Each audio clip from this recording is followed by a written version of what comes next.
अल्हम्दुलिल्लाह नहमदुहु व नस्तईनुहु व नस्तगफिरुहु व नु'मिनु बिही व नतवक्कलु अलैहि व नऊज़ु बिल्लाहि मिन शुरूरि अनफुसिना व मिन सय्यिआति अअमालिना मन यहदिहिल्लाहु फला मुज़िल्ल लहु व मन युज़लिल्हु फला हादिय लहु वनशहदु अल्ला इलाहा इल्लल्लाहु वहदहु ला शरीक लहु वनशहदु अन्न सय्यदना व मौलाना मुहम्मदन अब्दुहु व रसूलुहु अम्मा बाद फ़अऊज़ु बिल्लाहि मिनश शैतानिर रजीम बिस्मिल्लाहिर रहमानिर रहीम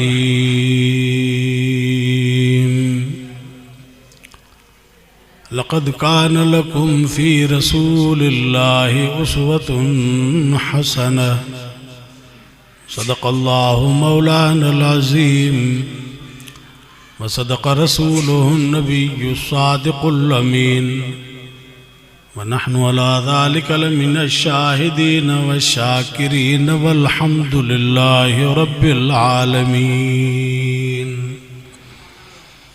इन्नल्लाह व मलाइकतहु युसल्लूना अलन नबी या अय्युहल्लज़ीना आमनू सल्लु अलैहि व सल्लिमू तस्लीमा अल्लाहुम्मा सल्लि अला सय्यिदिना मुहम्मदिन नबिय्यिल उम्मी व आलिहि व बारिक व सल्लिम अदद कुल्लि मालूमिन लक दाइमन अबदा।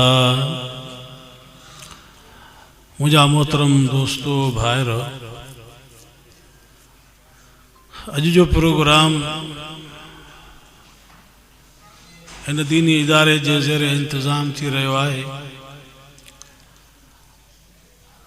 मदरसतुल बनात में कुछ न्याणियों आलिमा थियूं आहिनि, कुछ निंगरड़ा हाफ़िज़ थिया आहिनि। इन पुरमुसरत मौक़े ते इदारे वारनि तव्हां असांखे पंहिंजे इन ख़ुशीअ जे महफ़िल में सॼो आहे। दुआ आहे त अल्लाह तबारक व तआला तमाम उन्हनि इदारनि खे जिथे क़ाल अल्लाह व क़ाल रसूल जी तालीम हले थी, अल्लाह ताला उनखे क़यामत ताईं आबाद फरमाए। ऐं अल्लाह तबारक व तआला मुसलमाननि जे बचड़नि खे क़ुरान पाक जे तालीम सां आरास्ता कंदो रहे ऐं मुसलमाननि जूं नियाणियूं उहे बि क़ुरान पाक जे तालीम सां आरास्ता थींदियूं रहनि। छो त क़ुरान पाक वाहिद दुनिया जे अंदर तालीम आहे जेका इंसान जे मुस्तक़बिल के महफूज करण वारी आहे। असां इंसान आहियूं, इंसाननि ते दाइमी मौत आहे ई कोन। दाइमी मौत उन्हनि खे आहे जेके हैवान घुमंदा वतन था। उन्हनि खे न अकुल मिलियो, न फ़हम मिलियो, न ख़ुदा जो हुकुम मिलियो, न क़ुरान मिलियो। असां इंसान आहियूं, असांखे अल्लाह ताला अकुल बि ॾिनो, फ़हम बि ॾिनई, पंहिंजो फरमान बि ॾिनई, पंहिंजो हुकुम बि ॾिनई। असांखे अमल जो हुकुम कयो अथई त मुंहिंजे फरमान ते अमल कयो। पोइ जेकॾहिं मुंहिंजे फरमान ते अमल करे ईंदव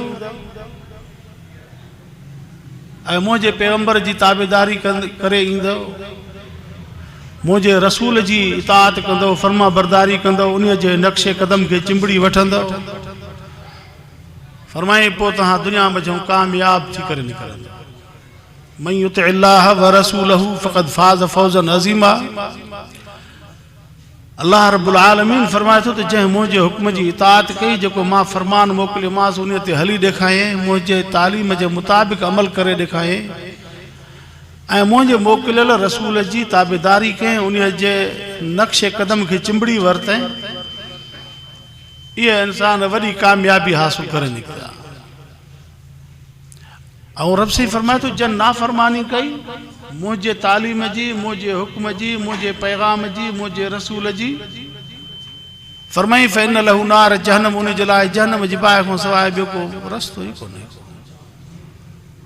अज़ीज़ो, इहा ई तालीम आहे दुनिया जे अंदर जैसा असांखे अल्लाह तबारक व तआला जे अहकामात जी ख़बर पवे,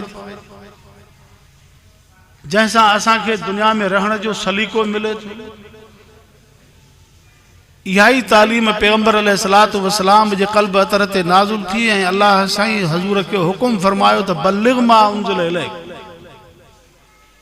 जेको भी तुझे क़ल्ब ते असां नाज़िल कयो अथसीं इन खे पहुचाए पहुचाए पहुचाए, अवाम ताईं पहुचाए, इंसान ज़ात ताईं पहुचाए।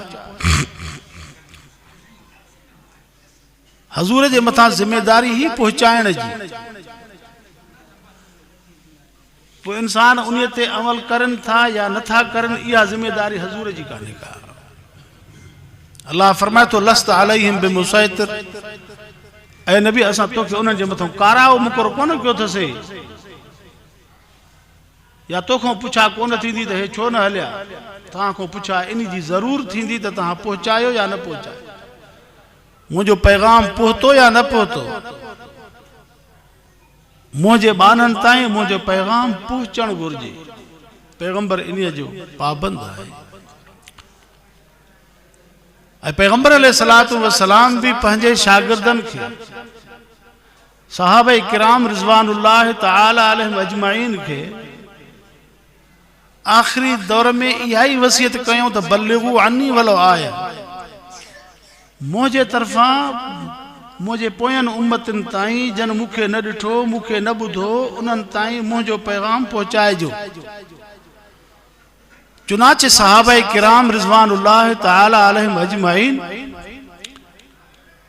उन अल्लाह जे रसूल जे फरमान खे पोयन ताईं पहुचायो, ताबईन ताईं, ताबईन ताईं, वरी ताबईन पहुचायो, वरी उन ताईं यको पहुचंदो अचे थो। अॼु ताईं इहो सिलसिलो पहुचाइण जो हले थो, जो तव्हां असांजे बचड़नि खे अॼु बि क़ुरान पाक जी तालीम मिली रही आहे, पैगंबर जो फरमान हासिल करे रहिया आहियूं। इहो उहो तसलसल आहे जेको हलंदो अचे थो।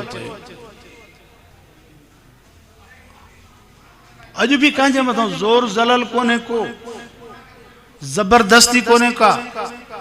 ख़ुदा असां खां इहो कोन पुछा कंदो त हे माण्हू इल्मु छो न हासिल कयूं, या ही माण्हू इन क़ुरान ते अमल छो न कयूं, ही छो न हलिया, क़ुरान हदीस जे मुताबिक़ छो न हलिया, इहा पुछा असां खां कोन थी। जीअं नबीअ खां पुछा कोन्हे का, जीअं अल्लाह से पैगंबर खे फरमाए थो त असां तोखे इन्हनि जे मथां काराओ मुक़ररु कोन कयो अथसीं, अहिड़े नमूने सां अॼु ताईं जेके आलिम अल्लाह जे रसूल जो फरमान पहुचाइनि था, ख़ुदा उन्हनि खां इहो कोन पुछा कंदो त माण्हुनि तव्हां जे चए ते अमल छो न कयो, इहा पुछा कोन। इहा ज़रूर पुछा थींदी कंहिं बि आलिम खां, कहिड़ो बि कंहिं बि मुल्क जे कुंड कुड़श में रहे थो, उन खां इहा ज़रूर पुछा थींदी त तूं फरमान पहुचायो या न पहुचायो, क़ुरान पहुचायो या न पहुचायो, पैगंबर जो फरमान पहुचायो या न पहुचायो, इस्लाम जो हुक्म, इस्लाम जो पैगाम, शरीयत जो पैगाम अवाम उन्नास ताईं तव्हां पहुचायो या न पहुचायो। इहा पुछा यकीनन थींदी। अज़ीज़ो,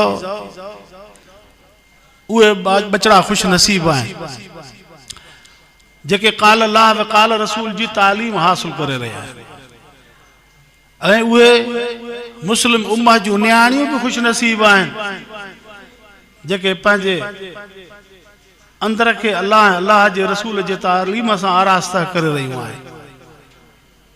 छो त इन तालीम जो बुनियादी किरदार आहे इंसान जे अखलाक ते, इंसान जे अमाल ते, ऐं इंसान जे अक़ीदे ते, ऐं इंसान जे मुआशरे ते। इन तालीम जो असर पवंदो।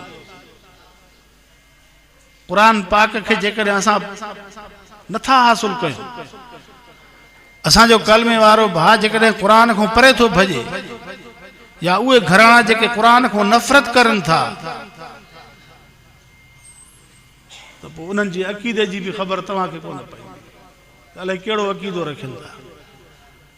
उन्हनि जा अमल बि नाकारा, छो त तालीम त इहा ई आहे जेका अक़ीदो सेखारे थी, जेका अमल सेखारे थी, जेका मुआशरे में असांखे हिन दुनिया जे अंदरि रहण जो सलीक़ो सेखारे थी। पैगंबर अलैहिस्सलातु वस्सलाम जे लाइ अल्लाह तबारक व तआला फरमाए थो जंहिंजे मथां ख़ुदा क़ुरान नाज़िल कयो, अल्लाह साईं असांखे उन पैगंबर जे लाइ फरमाए थो लक़द कान लकुम फी रसूलिल्लाहि उस्वतुन हसना। इंसानो, पैगंबर पाक जी ज़िंदगी में तव्हां जे लाइ ज़िंदगीअ जो सुहिणो नमूनो मौजूद आहे।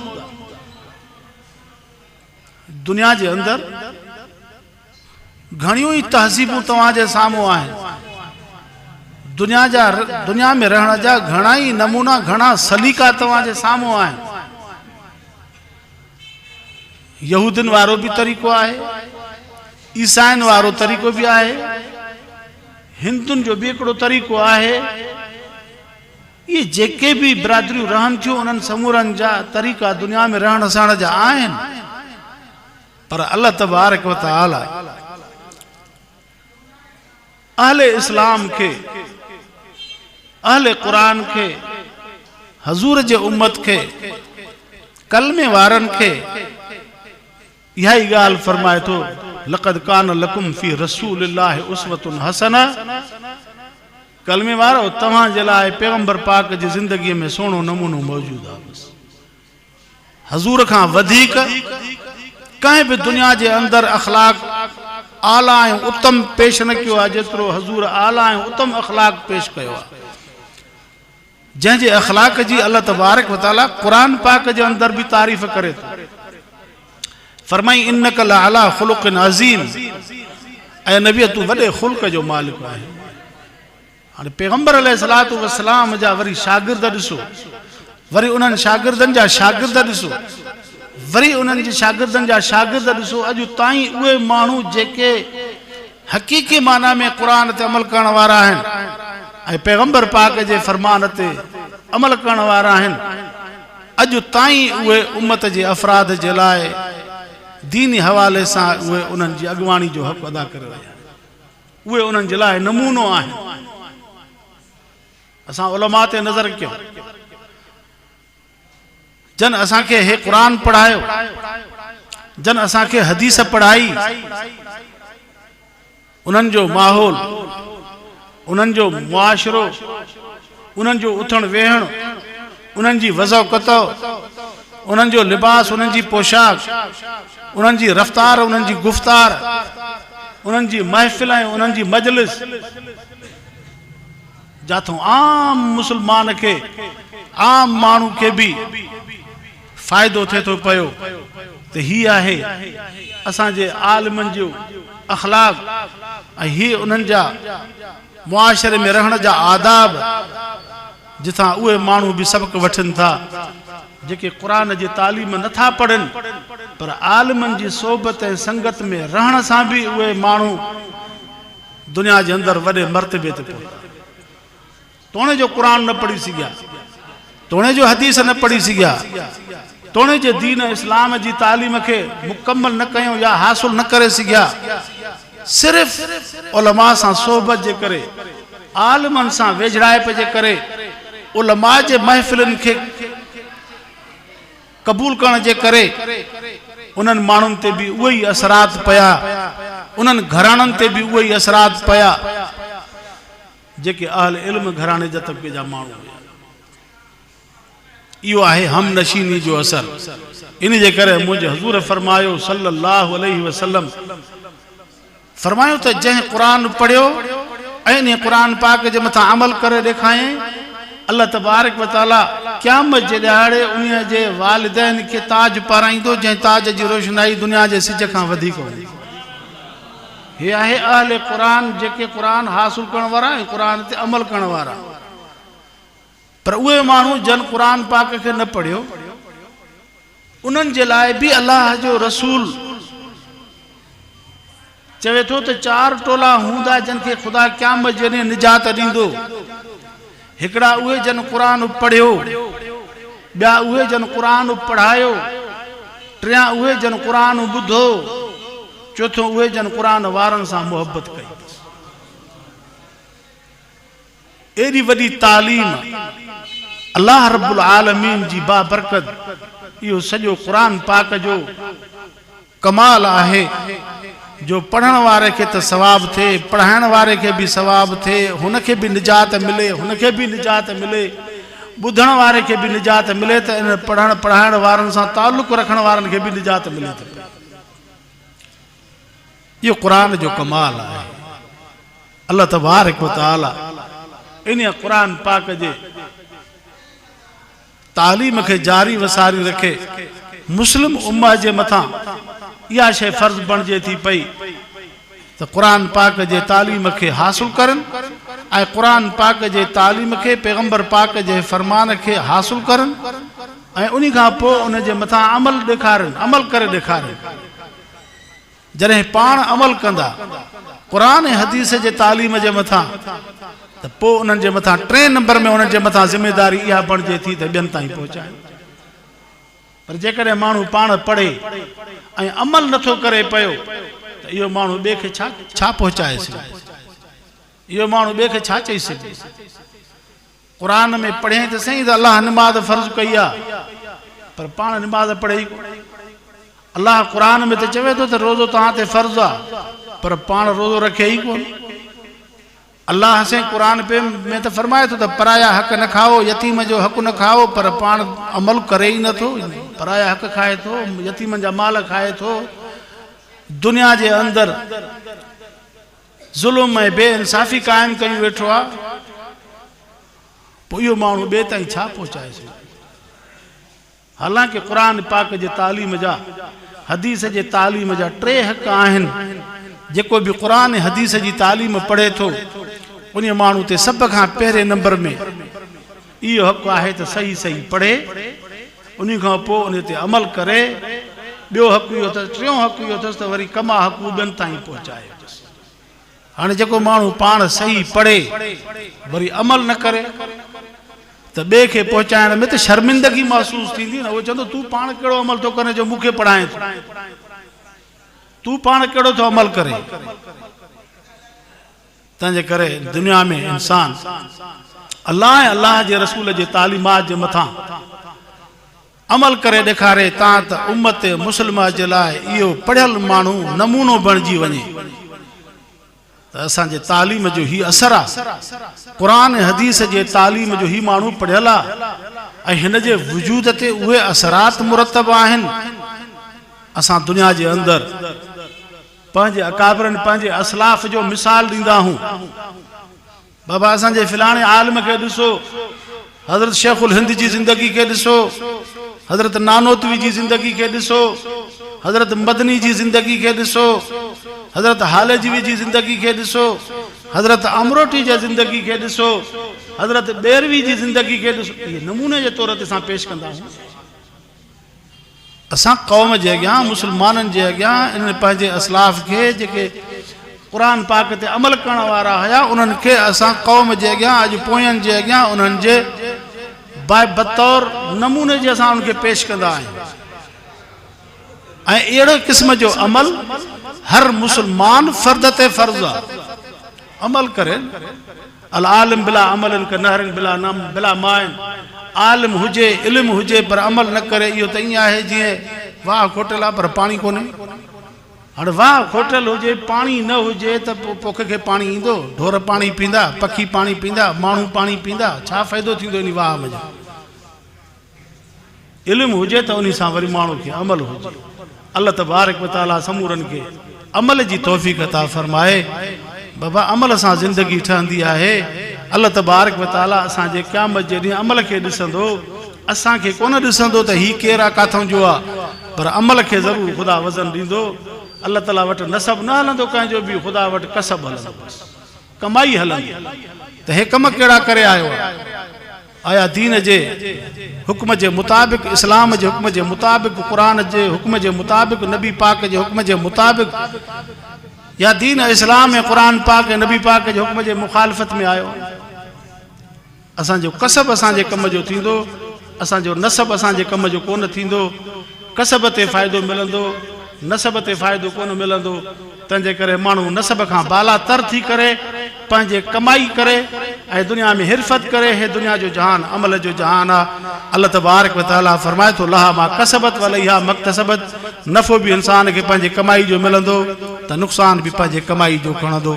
अल्लाह ताला सभिनी खे क़ुरान हदीस जे तालीम मझां असांजे अमड़े न्याणियुनि खे, असांजे नौजवान भाइरनि खे, असांजे बचड़नि खे सभिनी खे क़ुरान हदीस मझां नफ़े वठण जी तौफ़ीक़ अता फरमाए ऐं सभिनी खे अमली ज़िंदगी नसीब फरमाए।